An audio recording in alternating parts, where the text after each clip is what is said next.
Today, we have the honor of chatting with Michael, the guitar player of the band Helloween, discussing their upcoming album, Giants and Monsters, which will be out August 29th. I hope you enjoy.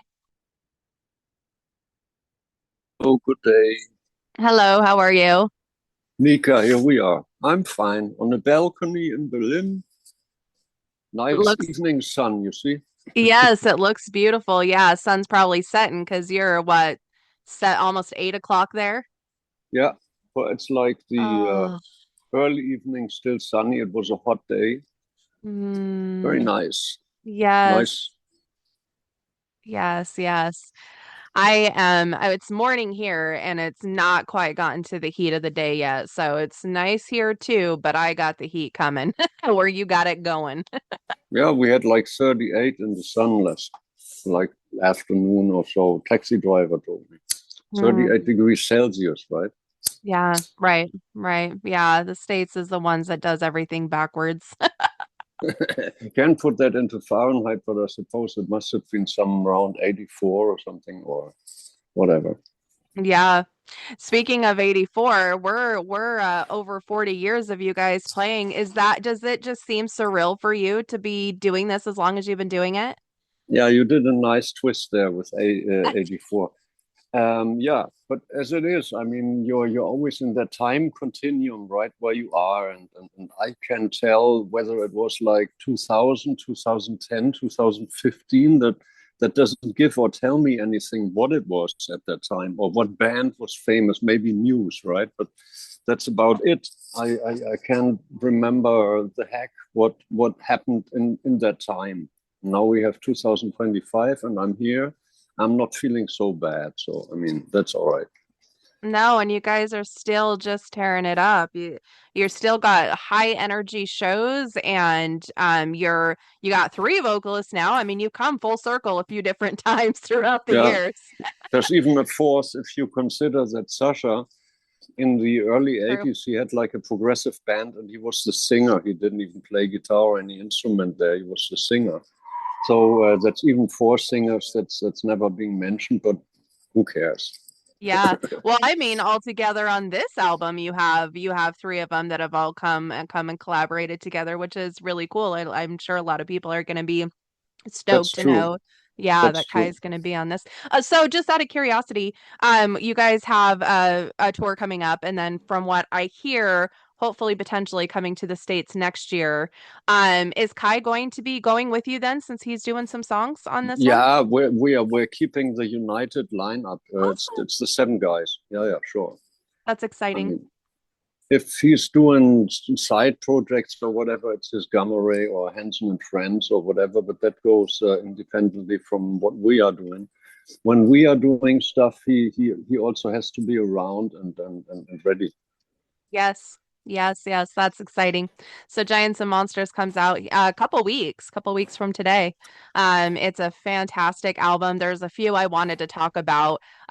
Majestic has struck out as my favorite for a lot of different reasons. I wanted to talk Okay? about that one. Not only because, of course, the epic guitar solos that you guys are so incredibly fantastic at, but it has like a moment in the very beginning that's there's like a philosophical thought. Um, so I wanted to talk about that one. Tell me about that one. I'm not too tight on the lyrics, I have to warn you. No, it's okay. You got to tell me the segments and then I can comment. Yeah. That's all right. You have a bajillion songs that you have in your mind from all the years, so it totally makes sense. But yet again, I guess it's about aliens coming to Earth in whatever form, and then what? So, what's the question, possibly? Yeah, I just am curious about. I don't know if you remember that the worded segment in the beginning, and I'm trying to remember exactly what it was. Basically about how we are kind of the keepers of our own destiny, and with I'm that's not exactly what it says, but kind of a roundabout way.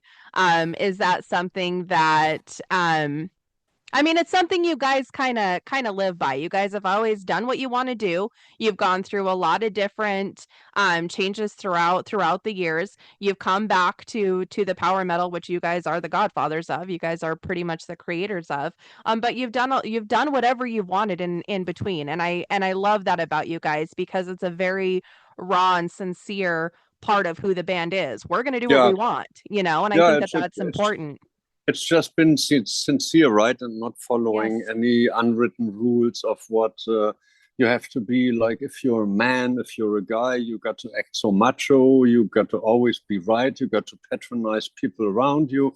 That's not what we're doing. I mean, sincere, as you said. And Yeah. then you just tried things that you thought like, hey, I'm a musician, and we can do this, we can do that, and why not? And sometimes it was born out of a necessity, like, for instance, with the chameleon, we were hoping to reduce the debts we had accumulated, right? And we thought, okay, do a commercial album and maybe it sells like hotcakes, and then we can pay our freaking debts. And that didn't work. Yeah. And so then we said, no, we're going back to where we came from, and that's that, right? But still, there's like that huge field of variety we can use for whatever we put out. Hmm. And we're also coming with like a positive message rather than going like destroy what you don't like, or like beat up that asshole who's always annoyed you or whatever. That's not what we're doing. We're trying to come up with, yeah, good things, right? So that someone can think about it and go like, okay, maybe I'm doing things wrong. If I beat up three guys every day just for the sake of it and for my fun, maybe I should reconsider or something. Yeah. Hmm? So, Well, that's another super interesting about a thing about Helloween is you guys have, kind of a darker name for a band. You guys have the backgrounds that has the pumpkins and has kind of like a darker ambience, but the music is very positive. It's very light. It's very heartfelt. So it's kind of this interesting duality, which for me, I mean, I think we have both of those parts in us. So I love how you bring both of those to light and they connect so well, but yet overall you leave a Helloween show and you feel good. You're not angry, you're not wanting to beat someone up, you're not, no, depressed. You're feeling happy, you're feeling good. most of us come from a Christian background. And if you take a band like Striper, for instance, they manifested that with being Christian band and whatever. There's like Christian musicians. They have their own forums. They have their own outcomes. They're playing mega churches and stuff and whatever. But I mean, basically, was that we just never made it so public or whatever, right? And there's been that thing in the Bible where Jesus had said like be a fisherman for human souls, right? So we have the hell in the name, right? But it's also to attract people and maybe give them a different outlook if possible, right? They go like, oh hell, I'm gonna like this. It's going to be like a very evil band. Yeah, that's what I like. And then he listens to the lyrics and goes like, um, oh, I've been mistaken, but maybe there's something right about what they say. So that's what we hope we're doing. Yes, so that's a very important piece for you guys then is to, especially this day and age. I mean, we need all the positivity that we need Care Bear stares, right? We need all the positivity that we possibly can have. So that's an important factor, it seems like, for you guys to put out that Mm. positivity. I guess we've seen where things are going when you don't abide by these things and rather go different directions, or you don't even have uh, any kind of view or towards the world or whatever, because you've been born in a household, where your parents didn't care or were just drunk or were on something or whatever, and then you got no aim, you got no mark to hit or whatever, because like you're without leadership, right? And then what you do some lots of bullshit just to somehow get by or whatever, and that can be quite wrong. I mean, we've seen it with like what's happening in the streets or whatever, right? And so it doesn't hurt if you're trying to see things from a different angle and forward it to people who are in need or in search of something Yeah. positive. Yeah, I not think doing the preacher here, but it's just what it is, right? No, absolutely. And honestly, music is therapy for people. And so therapy away from therapy. And so having that outlet for people that have come from very difficult backgrounds or going through difficult things, I think is so, so important. What always struck me as amazing was like I had that stereo of my parents in the 60s, right? I was born in 62. And then there were those speakers, there were these devices, with the knobs on there where you could change the frequencies and the stations, or you had like a tape recorder and a record player. And I was always like, I mean, this is so powerful, this is so magic and everything. You can't even touch it, right? I mean, if you have a Right. flame or something, you can touch it, but you burn yourself, but you can't carry it somewhere. I mean, if you're not having a candle and you literally move it or whatever, but that's like an element. Yes. And you can't even touch it. You just hear it. You cannot freeze it in time or something. It's when the speakers are going, right? Right. And that's some kind of magic, yeah. And so I Absolutely. was like, I want to do something like that. I want to do some stuff that's coming out of these speakers later. Yes. Hmm? So that's interesting because that was a question I was going to ask you when you had decided that this is what you wanted to do. And that's such an interesting perspective. I've never thought about it that way, but that's exactly right. It's your waves, that are tickling our eardrums that are doing the noise, and And that's when you in decided, huh? in fact, we were out with a group of kids to like a different part of Germany for like summer vacation, and close to there was a cinema, and they were bringing Diamonds Are Forever, James Bond movie, right? And I was 10 at that time, and they got like a special secret permit that everyone could get into the cinema and watch the James Bond movie, which was beyond 12 or rated 12 or 16 or whatever. I went in there, I was 10. And then I listened to that sound equipment in that cinema for the first time, right? And it was like Shirley Bassey singing Diamonds Are Forever. And I was hooked. I was like, whoa, you want to do music of any kind later on. No? When Yes. you're older, you want to do music, you want to create this. Yeah, Yes. So what made you decide guitar was going to be your way of creating? kind of the Beatles and all Yeah. these bands, like what was it?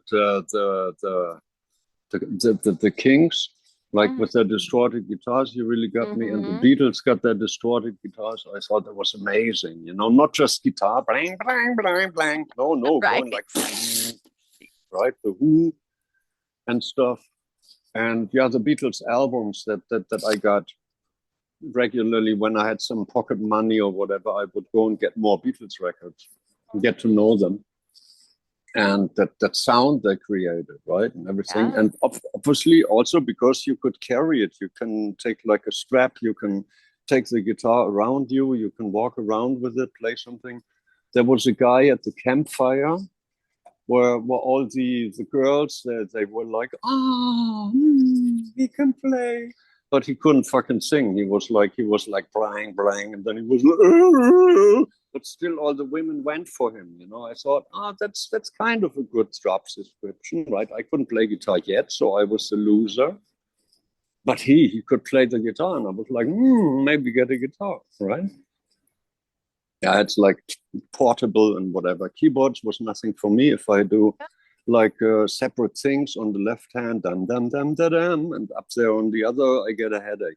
Yeah. So I can't Yeah. I can't play classic guitar. I can't strum guitars, acoustic guitars, or anything. I get a headache. If Yeah. I have to do two things at the same time, I'm like, no, I want to be a rock and roll guitarist led, Yeah.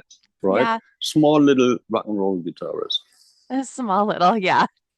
Yeah. Oh, who ends up, you have your influences, but yet you guys and you have become such a huge influence for the power metal world in general, which I'm sure is a very interesting position to be in. Not only are you guys the godfathers of power metal, but you yourself have become such a heart and soul not only of Helloween, but for a lot of people who were growing up listening to you and watching you play guitar. So is that a weird position for you to be in, being someone that you were looking up to as you were growing up?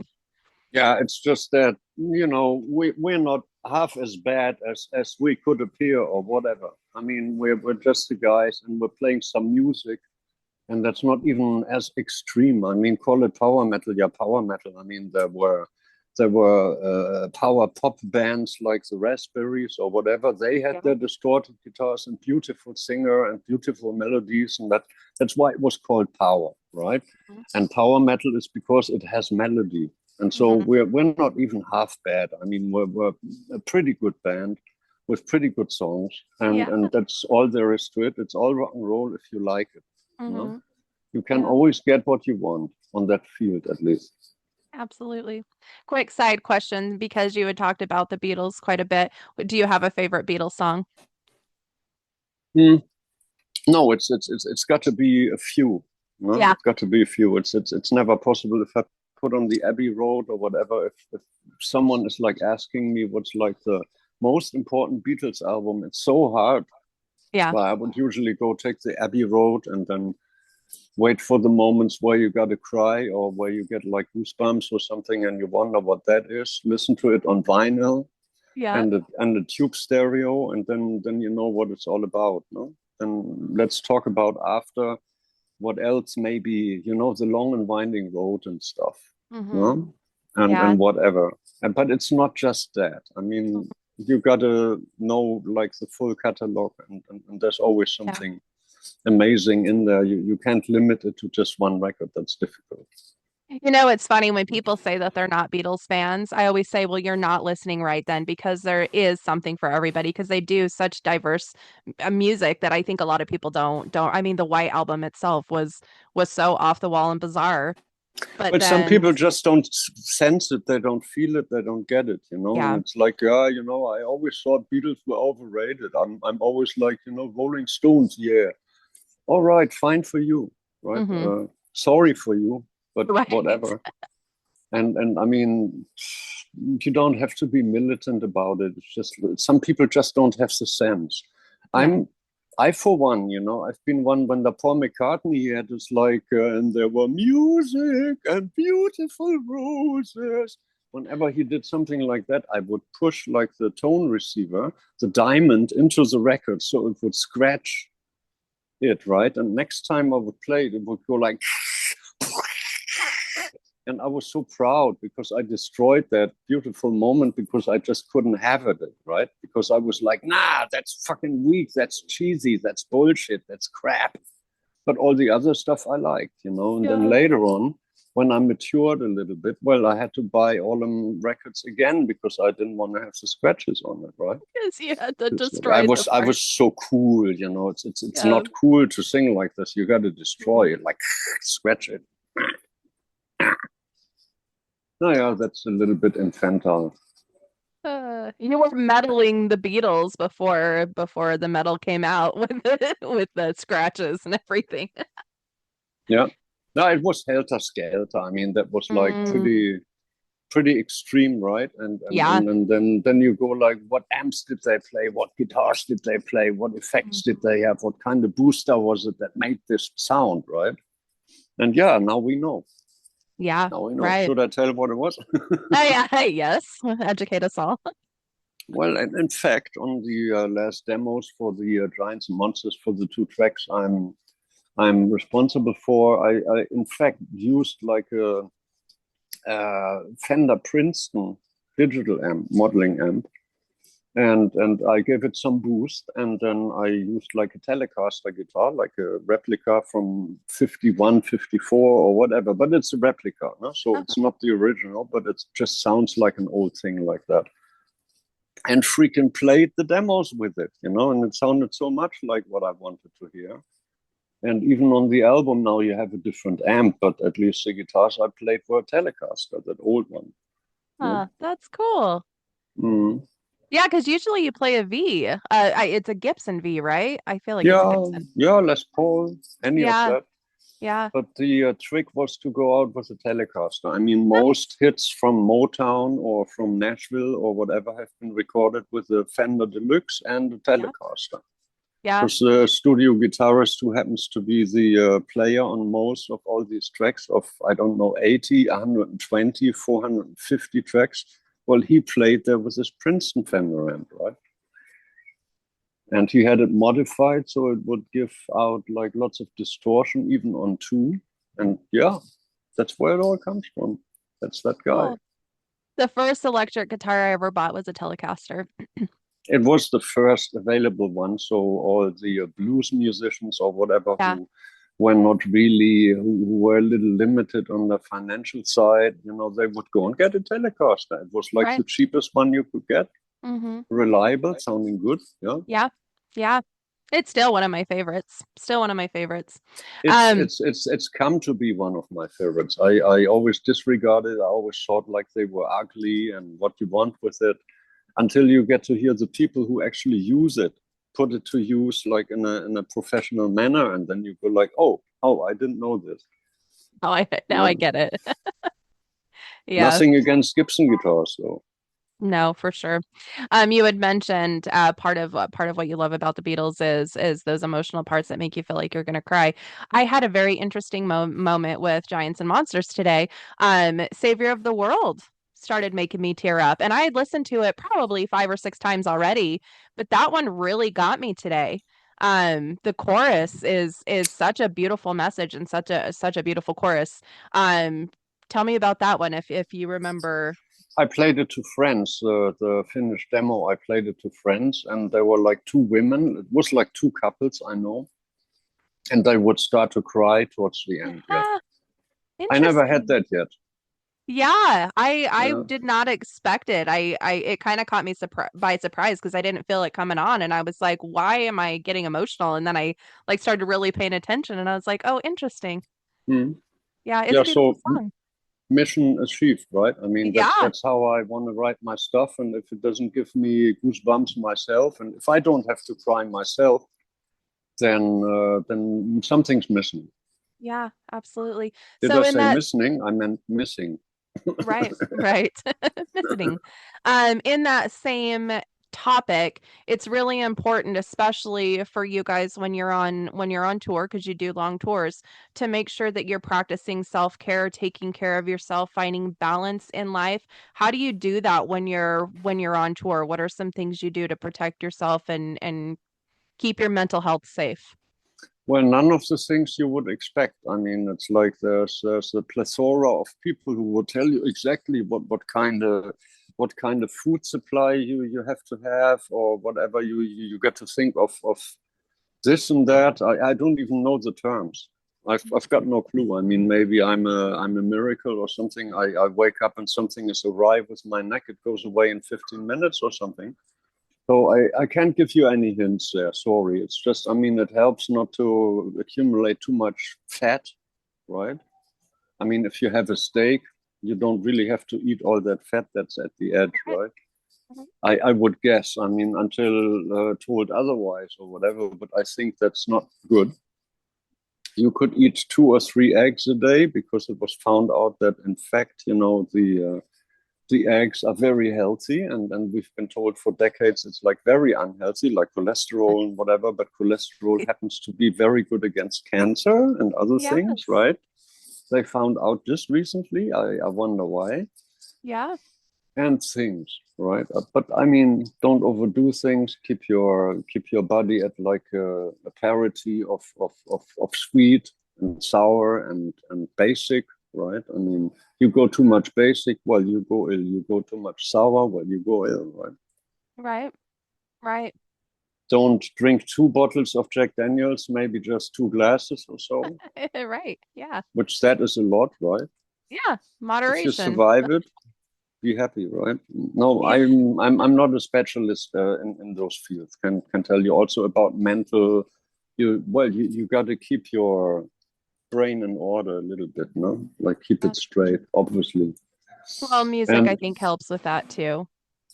about crying to songs, I just wanted to say we have it very often that we are playing these shows, and like the first 3 rows of people, or they just simply lose it at a point and they start crying, and then it's difficult to keep posture there as well, right? And sometimes you have to turn away, go, "Oh, Right. amazing," and then you keep going, right? Yeah, but that's Yeah. music. That's music. Yes. There's bands who try to not create that, Yeah, to for sure. evade that, to under no circumstances ever have somebody cry with the music they've done. Right. That's It's those real people.